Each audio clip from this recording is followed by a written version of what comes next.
and I've seen them go from arrogant to now being fearful. What are they so afraid of, Michael? Well, they're always afraid of the human race because this is the serf, that they've been able to enslave, and of course the big fear is that that particular indentured servant slave might in fact wake up and throw away all of the junk that basically an age of awakening is what they're fearful of.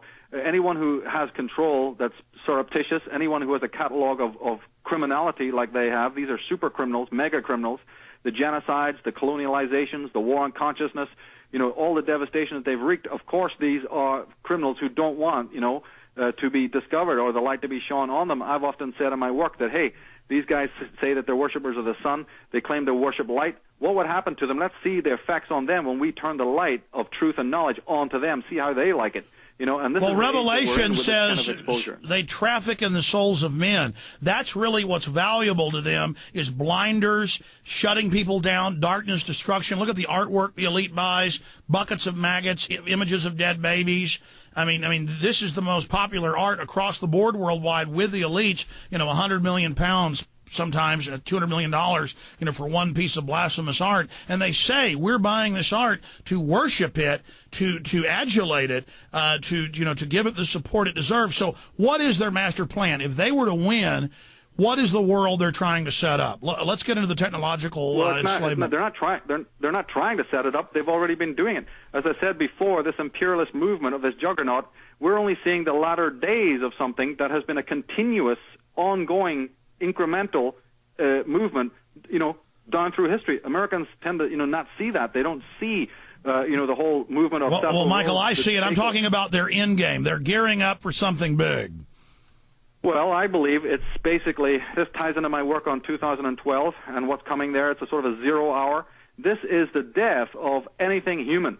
It doesn't mean the death of the planet. It doesn't mean, the end of nature. It doesn't even necessarily mean the end of the world. What it means is that the end, and by God, anyone with their eyes open can see it's already taken place. It's a countdown to the extinction of what we would use when we say the word human. What we will have after 2012, 2015, you see, is a post-human world. They're racing headlong. You've dealt with it in Endgame. And all their futurists, all their futurists, they are saying that they will have it by 2012 to 2020 if it's Kurzweil. You're right. They are incrementally now, but accelerating it, turning all the systems on. Well, remember, what they're going to turn on happens 2012 and post. Before you can turn something on, you've got to end or bring to an end that which was before. So all the idioms, all the customs, the traditions that all the people of the world, especially of the Western world, because the Western world is now, as you see, being turned into a third world country, and the third world is rising to be a first world.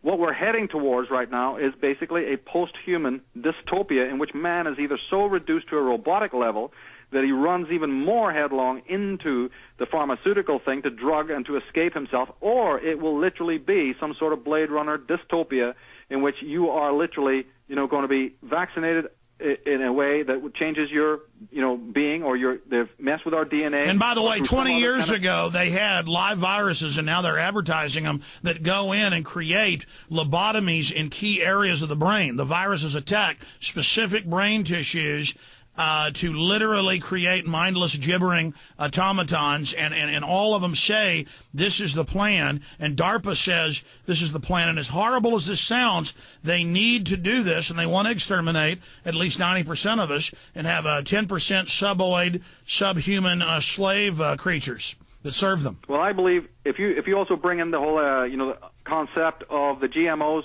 you start to discover that the hoarding of the actual organic seeds that nature has produced, they're siloing this, they're archiving it. Doomsday vaults. What's that? They've created doomsday vaults, the Rockefellers and the UN have, because they're going to infect everything. Yeah. Right, exactly. My vision is that they may, in fact, unleash some sort of worldwide plague on the plant life, on the flora. Mm-hmm. And then this creates us to either be interned underground or in some sort of, silo or dome situation in which only the privileged are given the right kind of food, et cetera, and that person has to be totally conformist. They either wipe out everybody No, else. Let me stop you, Michael. This is the stated reverse engineered plan. They state, they have black op wars, they have drug wars to build up the police, and they stage terror to expand the criminal control grid. Then they have smaller controlled bioweapon releases to get us into compact cities. Then they start the real mass exterminations. That is the stated plan. I agree with you there. I absolutely have come to the same conclusions in my own work, that something along these lines is, so people are hearing us now thinking we're talking sci-fi. This is already happening.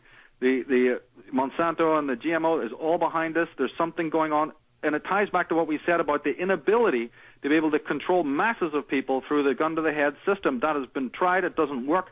The next kind of colonialism that we're going to experience, the next kind of imperialism, is going to be a genetic one. We deal with this in the Architects of Control DVD. That DVD covers a lot of ground, actually. And it also goes into the psychological question of why people lend themselves to this kind of submission. I don't know if we have time to talk about it on No, we will. We will. We have plenty of time. We're going to have you back soon. We have a whole other hour and 10 minutes coming up. But the point you're making, Monsanto said in '99 in a public speech, it was in major papers, that they plan to infect everything so that then no one has a choice. They admit that this is meant to take over the entire biosphere, and with the Terminator genes and others, end the regular life cycle. The carbon tax is meant to be a tax on humans to literally say that humans are bad, with this new guild of millions per country of environmental enforcers. One-child policy, all of this. I don't think the public understands. Hitler, Stalin, Mao, that was only warm-up for what they're getting ready to do. Well, that's my main point. It's warm-up. What we're seeing now is just a preliminary tip of the iceberg.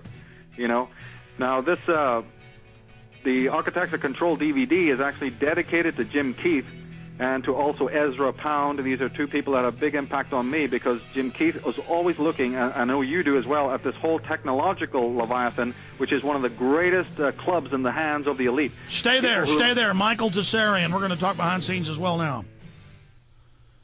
Okay, Michael, just to be clear, because you talked about only having an hour, you know you're on with us for a whole nother hour, correct? Yeah, thanks. Okay, good.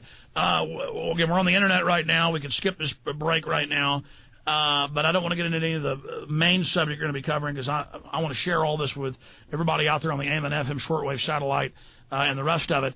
And I keep jumping in because I just want to back up everything you're saying. I think we need to reach out, like you said 40 minutes ago, to the minions of this, the mid-level servants who believe the utopia they're being sold. Most of them, I don't think, understand they're not going to be part of this. But then on the other side, you have the nihilistic scientists who I notice are clustered all around bioweapons labs and biology departments, like Eric Pianka. And the issue is, he says, kill 90% of us now with airborne Ebola. He can't wait for his own family to die.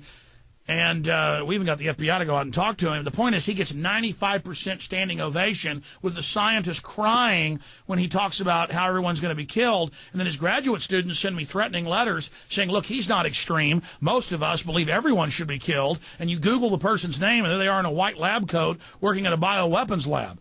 So the point is, when they make a movie like 13 Monkeys, they're not playing games, folks. Just like we told you about the economic stuff that was going to happen. It's like I told you about government-sponsored terrorism that was coming, and then it happened. Believe me, all we're doing is opening up the TV guide and telling you what the enemy says they're going to do. This is in white papers. This is in UN biological diversity assessments. This is the stated operation.